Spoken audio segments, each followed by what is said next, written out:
사울은 하나님의 부르심을 받기 전에 정말 자기 자아가 강한 사람이었습니다. 하나님은 자아가 강한 사람도 쓰신다. 믿습니까, 여러분? 세상 사람들은 아유, 사람 고쳐 쓰는 거 아니요? 그런 말을 참 많이 합니다. 왜 그럴까요? 경험을 해보니 또 그 모양이고 또 반복해서 그렇게 힘드니까 아유, 사람 절대 고쳐 쓰는 거 아니요? 이러면서 그냥 혀를 그냥 내돌리면서 힘들어하는, 그 사람은 변하지 않는 사람을 만난 거죠. 근데 기독교 우리 신앙인들은 하나님이 사람을 다 변화시킬 수 있어요. 있습니까? 신앙인들은 절대 그런 얘기를 하면 안 돼. 사람 고쳐 쓰는 거 아니요? 그 말 하면 안 돼요. 하나님은 사람을 고쳐 쓰시는 분이야. 이런 믿음을 가지고 여러분 소망을 가지고 살아갈 수 있기를 주의 이름으로 축원합니다. 하나님이 사람을 만드셨는데 못 고칠 게 뭐가 있겠어요? 다 고칠 수 있어요. 사람 하나님께서 변화시킬 수 있단 말이죠.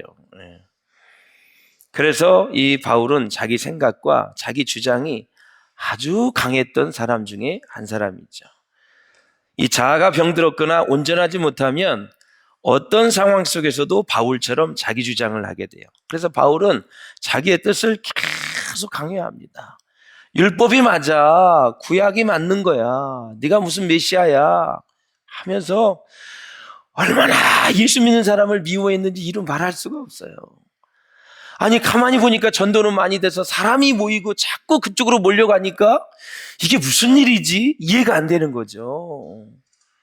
세례 요한이 여러분 세례 줄 때 또 예수님이 세례를 주니까 사람들이 다 예수님께로 또 갑니다.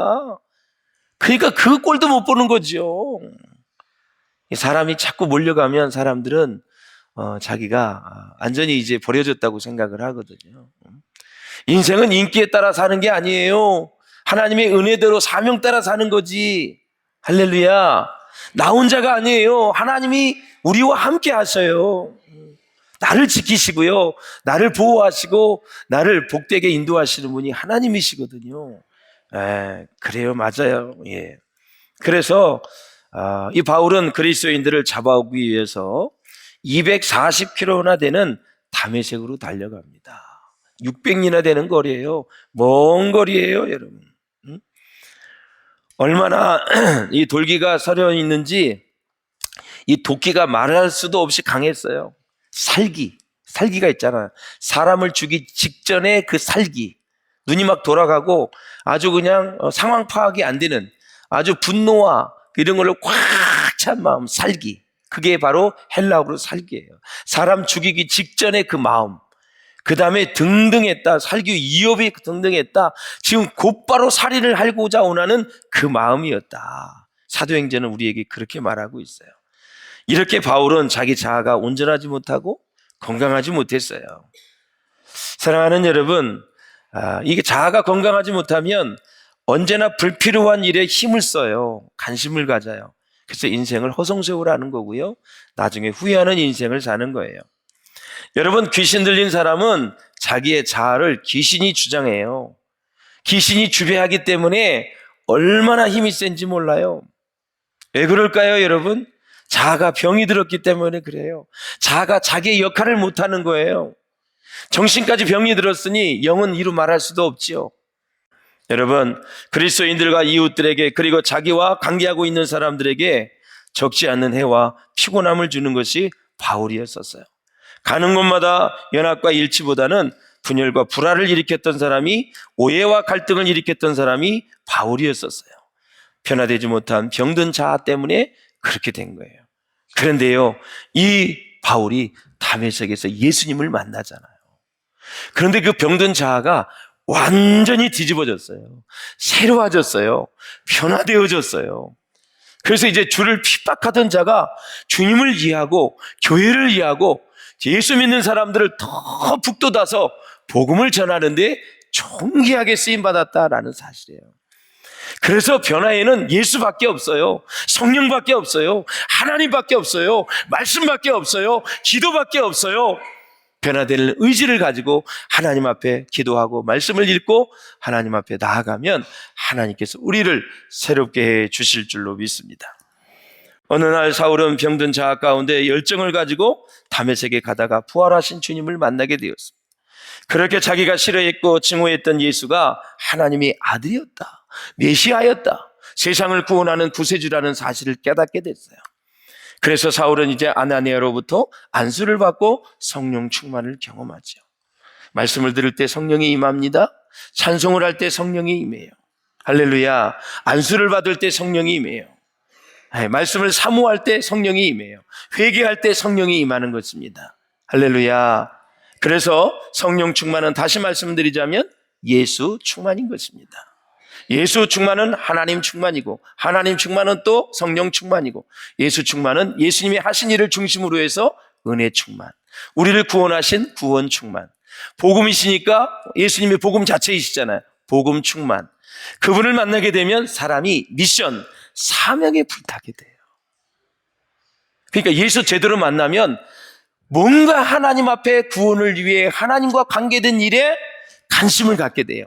그리고 그 일을 하고 싶어 하고 그 일을 하고 나서 보람을 느껴요. 그러하기 때문에 그 열악한 곳에서 선교사들이 가는 이유가 바로 그거예요. 예수 충만하게 되면 하나님과 관계된 일을 하고 싶어요. 믿음 떨어지면 하나님과 관계 없는 일에 관심이 많아요. 그러니까 마귀의 밥이 되어지고 나중에 정말 후회하는 인생이 될 수밖에 없다라는 거죠. 고린도후서 5장 17절에 얼마나 희망의 말씀입니까? 그런즉 누구든지 남녀노소를 막론하고 예수 그리스도 안에 있으면, 예수님을 영접함이라는 뜻이고 예수님을 받아들이면라는 뜻이에요. 헬라 원뜻은 새로운 피조물이 된다. 영이 죽었던 피조물이었지만 이제는 영이 살아난 새로운 피조물이라. 이전에 영이 죽었던 그 모든 세월은 가고 보라, 이제는 새 것이 되었도다. 새 것이라는 것은 죽었던 영이 살아났다라는 사실이에요. 이제 영생이 시작됐다라는 얘기예요. 그래서 그 영이 살아났기 때문에 살아계신 하나님의 동역자가 될 수 있고 하나님의 역사를 위해서 쓰임받을 수 있다라는 거죠. 바울은요 20절에 보면 즉시로 각 회당에서 예수가 하나님의 아들이심을 전파했다. 할렐루야. 사울은 예수를 믿고 변화되자마자 즉시로 주님을 증거했어요. 놀라운 축복이에요. 그러므로 사랑하는 여러분, 사울을 보십시오. 누구든지 예수를 믿고 초신자가 되었다 하더라도 전도할 수 있다라는 것을 우리에게 보여주셨어요. 이번 주에 여러분 새신자다 할지라도 다음 주에 전도해서 영혼을 하나님 앞에 인도할 수 있기를 주의 이름으로 축원합니다. 이런 말을 하면 안 돼요. 집사되고 전도하세요, 훈련받고 전도하세요, 이런 말 하면 안 돼요. 영원토록 전도하지 못할 때가 올 수도 있어요. 새신자라 할지라도 여러분 복음을 전하면 다 주님의 전도자가 되는 거예요.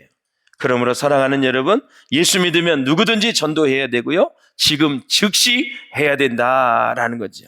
성경을 다 알아야 전도하는 것이 절대 아니라는 걸 우리가 기억하셔야 되고요, 가장 좋은 전도는 내가 예수를 구세주로 믿고 체험한 마음의 변화와 생활의 변화를 증거하는 거예요.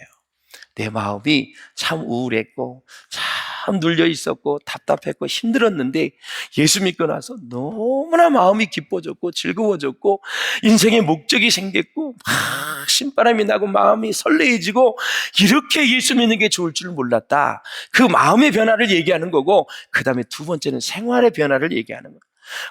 예수 믿기 전에 이러저러한 일 때문에 내가 정말 힘들었는데 이제 술도 끊었고 담배도 끊고 등등 하면서 사람 괴롭혔고 막 나쁜 말을 해서 사람 힘들게 했는데 그것도 끊고, 그 다음에 밤새 게임을 했는데 그것도 끊어버리고 밤새 인터넷 하면서 눈이 빨개지도록 그렇게 했는데 이제는 그렇게 하고 싶지 않다. 이상하게 하나님의 일이 하고 싶고 전도도 하고 싶고 기도도 하고 싶고 교회에서 봉사하는 것이 즐겁고 막 그런 일이 생긴다. 삶에 의욕이 생기면서 이제 무기력증이 다 사라지고 하나님 앞에 봉사하는 것이 그렇게 즐겁다.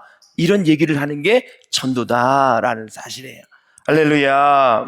여러분들이 그렇게 될 수 있기를 바라고요, 시간만 있으면 꼭 복음을 전할 수 있기를 주의 이름으로 축원을 드립니다.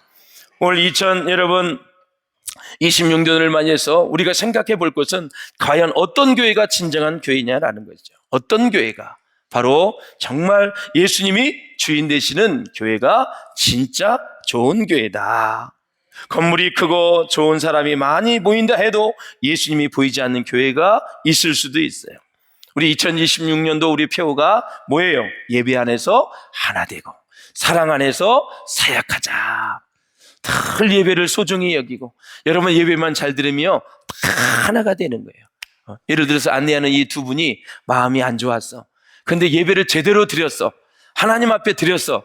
그러면 마음이 그냥 하나가 되는 거예요. 그래서 예배가 그렇게 중요한 거예요. 용서를 못해도 그 용서의 말씀을 듣고 예수님을 따라가려고 하면은 얼마나 중요한지 몰라요. 사랑하는 여러분, 요한복음 14장 6절에 보면 내가 곧 길이요 진리요 생명이니 나로 말미암지 않고는 아버지께로 올 자가 없느니라. 길이요 진리요 생명이 대신 우리 예수님을 바라보며 승리할 수 있기를 주의 이름으로 축원합니다. 주님이 우리에게 부탁하신 하나님의 일은 미루지 말고 즉시 해야 된다라는 거죠. 하나님이 기뻐하시는 일들을 미루고 지체하면 어떻게 돼요? 어김없이 마귀가 틈을 타게 된다. 항상 하야할 때도 빨리 하는 게 좋고, 그 다음에 정말 주의 일에 어떤 감동을 받아도 빨리 하는 게 좋고, 얼마나 힘든지. 제가 집사 시절에 재정을 볼 때였었어요. 교회에 앰프가 없다 그래서 그거를 담임 목사님한테 가서 제가 헌신하겠다 그랬더니 감동이 오는 거예요. 저는 적금을 들어놓고 이상하게 타기 전 일주일만 되면 그때부터 성령님이 감동을 4번씩이나 그랬어요. 이상하게 그때부터 계속 교회에 뭐를 해야 놓으려는 감동이 와요. 그래서 앰프를 산다 그랬더니 담임 목사님이 심지사는 정말 여러 가지로 헌금도 많이 하고 봉사도 많이 하는데 그거 안 해도 된 것 같다고 그 말을 하는데 얼마나 기쁜지 이루 말할 수가 없었어요. 성령이 감동해서 감동은 왔는데 그 말씀을 하시는데 진짜 복음이었었어요. 그렇게 기쁠 수가 없어서 뒤돌아 나올 때는 그럼 그렇지 그러고 너무 좋아하고 나오는데 그래서 이제 안 해버렸죠. 한두 달 지나고 나서 그냥 그거에 몇 배가 되는 손해를 본 일이 있었어요. 그래서 내가 책망을 받았어요. 내가 너에게 감동을 준 것인데 순종해야 되는데 우리 명예 목사님 여기 안 오셨네. 오늘 축도하셔야 되는데 어디 저기 계시는 거야. 지금 생각나시나요? 안 나시죠? 그때 저의 사정을 보고 제가 교회 안에서 살 때였었어요. 그 윤여철 집사님이 살던 그 방에 살았는데 그때 했니까 안 해도 된다고 그래가지고 제가 그것이 너무 그 복음이 돼서 나중에는 우리 이제 아내가 이제 잘 알고 있죠. 손해를 많이 봐서 다시 그것을 제가 헌신하는 그런 생각도 나요. 사랑하는 여러분, 즉시 순종하시고 즉시 하나님 앞에 봉사하는 은혜가 있기를 주의 이름으로 축원합니다. 하나님께서 받으시는 일에는 반드시 마귀가 방해한다는 사실을 잊어서는 아니 돼요. 은혜가 있기를 주의 이름으로 축원합니다. 사랑하는 여러분, 그래서 31절에 보면 교회가 평안해서 온 유대와 갈릴리와 사마리아와 교회가 평안하여 든든히 서가고 주를 경외함과 성령의 이루로 진행하여 수가도 많아지니라. 여기에서 보면은 로마 황제 그 칼리쿨라가 있어요. 이 사람이 자신의 동상을 성전에 세우려고 했어요. 이 사람이 아주 잘못된 생각을 가지고 동상을 성전의 신전에 세우려고 그렇게 했던 사람이에요. 그때 유대인들이 목숨을 걸고 반대했잖아요. 그렇게 성전에 동상을 세우려고 했던 칼리로라 이 황제는 기원 41년 1월 24일 날 즉시 바로 암살당하고 세상을 떠났습니다. 여러분, 이 교회의 성장과 성숙은 사람이 하는 것처럼 보이지만 모든 것이 다 성령 하나님이 하시는 것입니다. 그래서 성령의 이루라는 말은 무슨 뜻이냐면 성령의 권면을 말하는 거예요. 권면은 딱 2가지가 있어요. 하나는 잘하는 것을 하나님이 계속 칭찬해요. 2번째는 너 기도해야지. 왜 기도 쉬고 있어? 너 예배를 그렇게 안 드려. 너 열정이 식었구나. 그 봉사를 즐겁게 해라. 억지로 하지 말고. 그리고 늘 하나님께서 권면해 준 내용이 있어요. 이 성령의 위로로 수가 더 많아지고 부흥했다는 얘기는 사람이 말을 한 것이 아니라 성령님이 잘한 것은 칭찬을 해주고 잘못한 것은 권면을 해서 단 한 사람도 성령이 권면하는데 시험 드는 사람 봤어요? 없어요. 사람이 권면하면 나를 이거밖에 안 보나? 어떻게 저런 말씀을 하시지? 이렇게 힘들어할 수 있지만 성령께서 직접 권면한다면 여러분 다 주 안에서 회복된 줄로 믿습니다. 그게 바로 건강한 교회예요. 목사님의 영적 지도가 많이 권면하는 것보다 기도하면서 말씀을 보면서 스스로 깨닫는 일이 99%가 될 수 있기를 주의 이름으로 축원합니다. 그래서 사람에게 자꾸 권면을 받으면 그게 쉬운 일이 아니에요. 마음에 부담이 될 수 있다라는 거죠. 그래서 교회가 성장하는 중요한 원리 중에 하나는 평안입니다. 이 평안은 내가 지금 돈벌이가 잘 되고 사업이 잘 되고 직장의 승진도 잘 되고 자녀들 속 안 새기고 결혼도 잘하고 취업도 잘하고 집도 잘 사서 아파트도 가고 많은 사람이 건강해서 이렇게 갈 때 이 평안을 얘기하는 게 아니에요.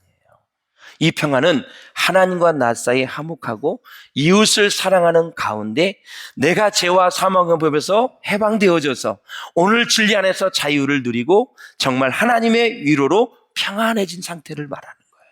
그러니까 지금 이 시대의 배경은 핍박과 박해가 절정을 이루고 있었어요.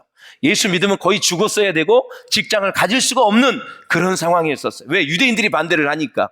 그런 상황 속에서도 교회가 평안해졌다라는 것은 모든 신자들이 하나님만 절대적으로 의지하고 믿었고, 그리고 서로 어려움을 당한 형제자매들끼리 사랑하며 이루하며 그렇게 권면하면서 교회를 세워갈 때 그때 진정한 평안이 임했다. 그 평안이 든든하여 서가고 주를 경외하는 가운데 하나님을 믿는 숫자들이 많아졌다라고 사도행전은 우리에게 말하고 있어요. 그러면서 사랑하는 여러분, 내 세상에 우리는 그러잖아요. 그냥 막 시원하고 그늘이 진 곳에 가면 와, 너무 좋다. 너무 좋다.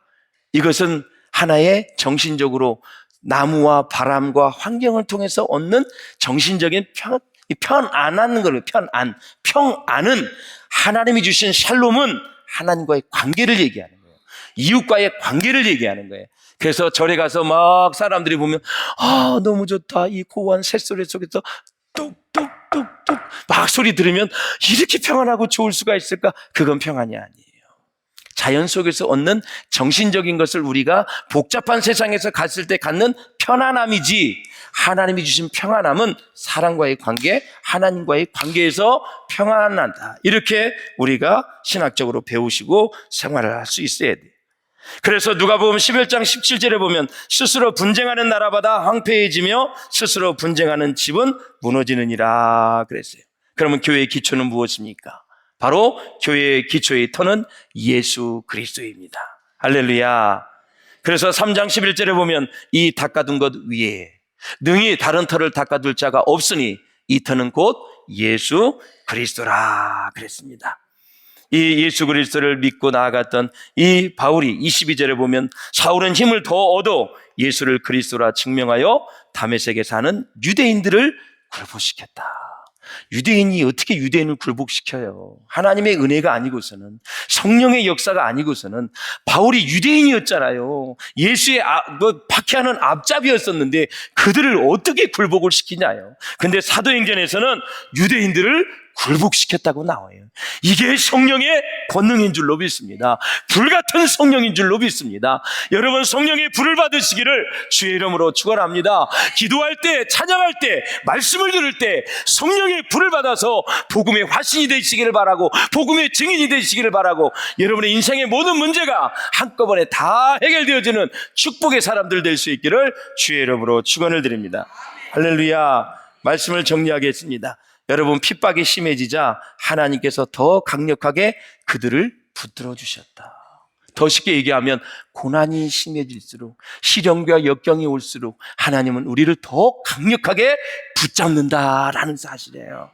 그러니까 고난이 심할수록 완전히 밑바닥에 내려가서 완전히 인생이 망가진 것 같은 상황 속에서도 하나님은 우리를 강하게 붙잡아 주시는 능력의 하나님, 권능의 하나님이라는 걸 잊지 않기를 주의 이름으로 축원합니다. 그래서 이사야 43장 31절 너무 힘이 되지 않아요? 시작. 오직 여호와를 앙망하는 자는 새 힘을 얻으리니 독수리가 날개치며 올라감과 들 것이요 다른 박질하여도 곤비하지 아니하겠고 걸어가도 피곤하지 아니하니로다. 아멘. 얼마나 힘이 되는 말씀이에요. 그대로 믿을 수 있기를 주의 이름으로 축원합니다. 사랑하는 여러분, 집안일은 부모와 의논합니다. 여러분, 교회 일은 영적 지도자와 의논하고요, 회사 일은 회사 중역들과 의논해야 됩니다. 그렇다면 하나님과 관련된 문제들은 어떻게 해야 될까요? 심도 있게 생각을 해. 깊이 생각하고 기도하면서 때로는 금식하면서 하나님께 여쭤보고 매달릴 필요가 있다.